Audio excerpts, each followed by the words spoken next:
नमस्कार देवी और सज्जनों। प्रथम वीडियो जो हमने बनाया था वह था मेष लगन मेष राशि से दशम स्थान स्थित शनि। अब यह हम दूसरी राशि वृष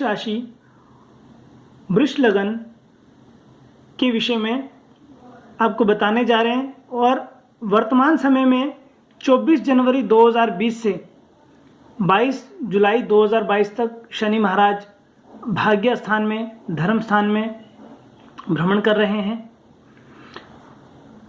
तो मेष राशि के बाद अब हम वृष लगन वृष राशि की चर्चा करेंगे और जिन लोगों की वृष राशि अथवा वृष लगन है वर्तमान समय में उनकी कुंडली में शनि की स्थिति का फलादेश जो लोग जानने के इच्छुक हैं वह इस वीडियो को सुन के जान सकते हैं। और भी आपके परिवार में 12 राशियों में जो भी आपके परिवार के लोगों की राशियां हैं उनके विषय में यदि आप जानना चाहते हैं तो हमारे इस चैनल को आप सब्सक्राइब करें, लाइक करें, शेयर करें और कमेंट करके बताएं कि जो फलादेश हम आपको बता रहे हैं वह कितनी हद तक आपकी कुंडली में स्टीक उतर रहा है। तो वर्तमान समय में जिन लोगों का वृष लगन और वृष राशि है उनकी कुंडली में नवम भाव में शनि होने से संसार तत्व क्या है, वर्तमान समय में इन 2.5 सालों में इस विषय का ज्ञान हो जाता है कि संसार तत्व क्या है। मनुष्य विषय वासना से काफ़ी नीचे आ जाता है अर्थात सन्मार्गगामी होकर ऊंचा उठता है जब शनि महाराज नवम भाव में मकर राशि में स्थित होते हैं। इन 2.5 सालों का यह सबसे अच्छा फल जो देखने में मिलता है। तो व्यक्ति वर्तमान समय में कुशाग्र बुद्धि होकर तत्वान्वेषक हो जाता है। किसी भी विषय का ज्ञान व तत्वतः बिल्कुल बारीकी से चिंतन करके मनन करके ध्यान में ला करके उस विषय का पूरी तरह से ज्ञान प्राप्त कर और शनि द्वारा जो यहाँ पर नवम स्थान में स्थित होकर के जो मनुष्य को दुख मिलता है उस दुख को देखकर मनुष्य संसार से विरक्त हो जाता है। क्योंकि यहाँ पे शनि यदि शुभ स्थिति में है, स्वराशि का है, उसे कोई पाप ग्रह नहीं देख रहा तो हमें यह बहुत अच्छा फल देगा। परंतु यदि यह पाप ग्रहों से पीड़ित है या कोई इसे पाप ग्रह देख रहा है तो यह हमें यहाँ पे दुख भी दे सकता है। तो यहाँ पे व्यक्ति विशेष की बुद्धि विषयों भोग की ओर से तिक्त हो जाती है, कटु हो जाती है। व्यक्ति सात्विक जीवन जीना प्रारंभ कर देता है और सात्विक जीवन के साथ साथ व्यक्ति योग शास्त्र का अभ्यास करता है ना। अपने मित्रों बांधवों दीनहीन और गरीब लोगों की मदद करता है, ठीक है। और यह सोचकर भी उसे दुख होता है कि इस संसार में लोग ऐसी मतलब दया वाली स्थिति में मतलब कैसे जीवन व्यतीत करते हैं। तो यह उनकी पूर्णतः मदद करने की कोशिश करता है। तो इस समय में व्यक्ति कर्मणा वाचा मनसा है ना सब तरीके से ब्रह्मनिष्ठ हो जाता है। तो यहाँ यौवन अवस्था में जवानी में भी अगर शनि यहाँ पर नवम भाव में जब गोचर में आ जाता है तो व्यक्ति अपनी इंद्रियों का दमन करता है अर्थात दमनशील हो जाता है और अपने घर के दरवाजे पर जो कोई दान लेने के लिए आए तो उसे यह अच्छा खासा दान देकर पुण्य का भागी भी बनता है।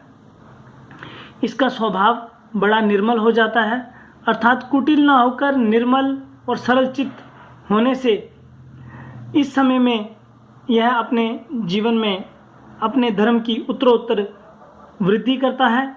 और नवम भाव में शनि कुछ फायदे भी देता है कुछ नुकसान भी देता है। तो फायदा ये होता है कि जिनकी कुंडली में शनि इन 2.5 सालों में नवम स्थान में है, यदि वह युवा अवस्था में है, उनका विवाह इत्यादि हुआ है, तो इस समय पुत्र संतान सुख की प्राप्ति होती है।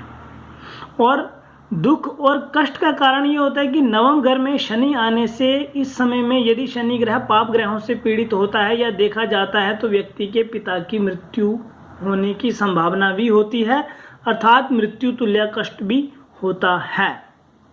यह जब भाग्य स्थान में शनि आता है तो ऐसा फल देखने में अक्सर आता है।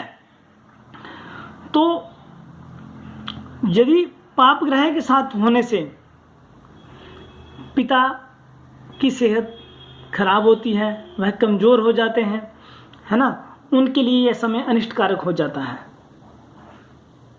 तो मकर राशिगत शनि के अच्छे फल यदि कोई पाप ग्रह ना देखे तो यहाँ पर व्यक्ति इस समय में विद्या अभ्यास करता है, अच्छे विचारों का मनन करता है, शांतचित्त होता है, स्थिर वृत्ति का होता है, मितभाषी होता है।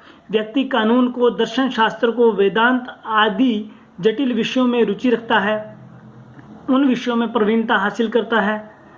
ठीक है, न्याय करने वाला होता है, दान देने वाला होता है, धार्मिक संस्थाओं में मदद करने वाला होता है। ठीक है, शनि जीवन में बहुत से नेक कार्य करवाता है जब धर्म स्थान में आता है गोचर का। तो यदि यह पाप ग्रहों से पीड़ित हो तो इसका विपरीत फल भी देखने में आता है। इस समय व्यक्ति पराया लोगों से द्वेष करने वाला हो जाता है, कंजूस, स्वार्थी, ठीक है, धर्म के विषय में दुराग्राही, अर्थात मर्मघातक वाणी भी बोलता है जो नहीं बोलनी चाहिए। तो वो जब पाप ग्रह साथ में हो जाते हैं तो कुछ ऐसा फल भी देखने में आता है। तो शुभ ग्रह होंगे तो यह शनि यहाँ से विदेश भ्रमण भी करवाता है और विदेश में लाभ भी देता है, अर्थात विदेश में विवाह भी करवाता है यदि शनि शुभ स्थिति में। और यदि यही शनि यहाँ पे अशुभ स्थिति में है, पाप ग्रहों के साथ ग्रसित है, तो विदेश में जाने से बहुत कष्ट होता है, अर्थात वहाँ विवाह करने से भी कष्ट होता है यदि शनि खराब स्थिति में खराब ग्रहों के द्वारा देखा जा रहा है या खराब ग्रहों के साथ यहाँ पे भ्रमण करता है। तो हमेशा ग्रहों की स्थिति को देखकर ही अपने जीवन में निर्णय लेने चाहिए। हमें किस समय में किम करणीयम किम ना करणीयम, हमें क्या करना चाहिए और क्या नहीं करना चाहिए। तो व्यक्ति का स्वभाव इस समय में अभ्यास प्रिय, गंभीर, यदि शनि शुभ है, और यदि शनि अशुभ है तो यह लोगों का तिरस्कार करता है। ठीक है, अपने चित्त में बहुत सा भ्रम पैदा करता है। ठीक है, और इन 2.5 सालों में बहुत भटकना भी होता है, पागलपन इत्यादि के फल भी देखने में आते हैं, अर्थात व्यक्ति पागलों सा जीवन भी व्यतीत करता है यदि शनि खराब अवस्था में है। और यदि शनि शुभ अवस्था में है तो व्यक्ति गूढ़ शास्त्रों में रुचि रखता है, विद्या अभ्यास करता है ना। और यदि शनि खराब है तो डेफिनेट ऐसा देखा जाता है कि पिता को मृत्यु तुल्य कष्ट, है ना, पिता पुत्र में आपसी वैमनस्या, यहाँ तक कि आपसी अनबन भी हो जाती है, परस्पर स्थिति में विभाजन की स्थिति आ जाती है, अर्थात घर परिवार में बंटवारे की स्थिति आ जाती है, तो जिससे कि घर का माहौल भी खराब हो जाता है कई बार। तो